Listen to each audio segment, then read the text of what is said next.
certain food and drugs may lower risk of colon cancer. Colon cancer prevention involves following a healthy lifestyle, for instance, exercising and not smoking, and periodically getting a screening test such as a colonoscopy.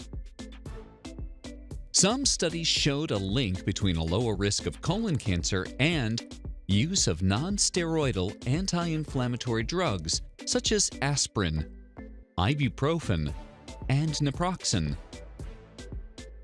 and a higher intake of fruits, vegetables, and fiber. However, there is no strong proof that anti-inflammatory drugs prevent colon cancer in the general population, and therefore you should not take these drugs just for cancer prevention unless advised by your doctor. Just making some nutritional adjustments in your diet, like adding more fruits and vegetables and getting more fiber, since these offer other health benefits as well. This channel is made to help you know your body better. Don't forget to subscribe and turn on notifications so you won't miss any videos in the future about your body.